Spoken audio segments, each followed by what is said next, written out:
RJD के लोग के तो खुश होना चाहिए था। मनीष कश्यप के साथ खड़ा होना चाहिए था आरजेडी के लोग को। हम कहते हैं, पूछे क्यों भाई? क्योंकि मनीष कश्यप बीजेपी नेता मनीष कश्यप है। उसके बावजूद भी बीजेपी सरकार राज्य में, आपको पता है बिहार में बीजेपी का सरकार है, जेडीयू का सरकार है, केंद्र में उनका सरकार है। उसका बावजूद भी वो बीजेपी के नेता रह के सरकार के खिलाफ वो आवाज उठा रहे थे पीएमसीएच में। पीएमसीएच सरकार के अंदर में आता है ना जी। पीएमसीएच किसका अंदर में आता है? सरकार के ही अंदर में आता है। उसका बावजूद भी बीजेपी के नेता रहने के बावजूद भी वो पीएमसीएच में जाकर और सरकार के कार्यों के खिलाफ वो वीडियो बना रहे थे, दिखा रहे थे कि हमारा बिहार में क्या चल रहा है, बिहार में स्वास्थ्य व्यवस्था कैसा है।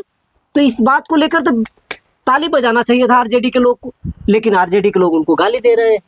क्यों भाई? बिहार तब भी जंगल राज था मनीष कश्यप जी, और बिहार अब भी जंगल राज है। और मनीष कश्यप को हम धन्यवाद देंगे कि बीजेपी नेता रहने के बावजूद भी बीजेपी कार्यकाल सरकार में सरकार के खिलाफ आवाज उठा रहे हैं। इसलिए आरजेडी के लोग मनीष कश्यप से खुश होना चाहिए था। मनीष कश्यप को ट्रोल नहीं करना चाहिए था, मनीष कश्यप को गाली नहीं देना चाहिए था, क्योंकि देखिए सरकार में रहते हुए सरकार का बुराई करना यही ईमानदारी है। हिम्मत वाला कोई व्यक्ति ही कर सकता है। सबकी बात सबकी बस की बात नहीं है। कश्यप का जीवन में एक सबसे बड़ा गलत हो गया, जो मैं मानता हूं कि वो तेजस्वी यादव को बुराई कर रहे थे, लेकिन मनीष कश्यप को मैं इसलिए ज्यादा मानता हूं क्योंकि सरकार में रहने के बावजूद भी सरकार के खिलाफ आवाज उठा रहे हो।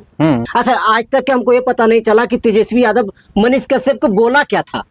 ऐसी कोई सबूत किसी के पास हो तो बताइएगा। जिस तरह से मनीष कश्यप तेजस्वी यादव को कोस रहे थे, आज तक ये पता नहीं चला कि तेजस्वी यादव मनीष कश्यप के पीछे किया क्या था। देखिए, मनीष कश्यप जी इसलिए कोस रहे थे कंचन जी, क्योंकि वो सरकार में थे, और जो सरकार में रहता है और कहीं भी घटना घटती है तो सरकार से ही सवाल जवाब किया जाता। तो नीतीश कुमार से करना चाहिए, क्योंकि मुख्यमंत्री नीतीश कुमार थे। नीतीश कुमार मुख्यमंत्री थे, तो अगर मुख्यमंत्री नीतीश कुमार थे, मैं भी मान रहा हूँ। देखिए, मुख्यमंत्री मेरी बात सुनिए कि जंगल राज तब भी था और जंगल राज अब भी है। बिहार हमारा तब भी भ्रष्ट था, बिहार हमारा अब भी भ्रष्ट है। ये बात में कोई दो राय नहीं है। चाहे सरकार नीतीश कुमार जी के हो या फिर लालू जी के सरकार था, भ्रष्टाचारी अभी भी चरम सीमा पे है। बाकी देखिए, लेकिन कंचन जी एक बात मेरी सुनिए, भ्रष्ट जो जंगल राज की बात कर रहे हैं, उस समय जो जंगल राज था वो दूसरा जंगल राज था। आज जो जंगल राज है ये दूसरा जंगल राज है। आज हो गया कि पहले अफसरशाही नहीं था, आज हो गया कि अफसरशाही चलता है। हर विभाग में कहीं भी जाइए, ब्लॉक में आप जाइए, थाना में जाइए, कोर्ट में जाइए, कहीं भी जाइए आप, तो अफसरशाही चलता है। अब पहले था कि अफसरशाही नहीं चलता था, पहले नेताओं का चलता था। अब अधिकारियों का चल रहा है।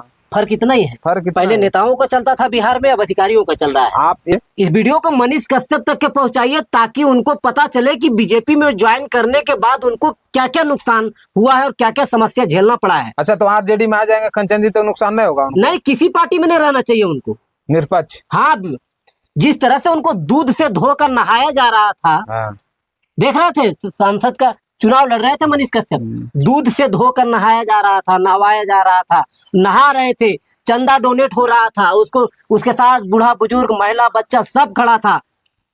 आप देखे थे ना, क्यों? क्योंकि वो निर्दलीय थे, किसी पार्टी से नहीं थे। जैसे पार्टी में गए, न घर के रहे न घाट के रहे।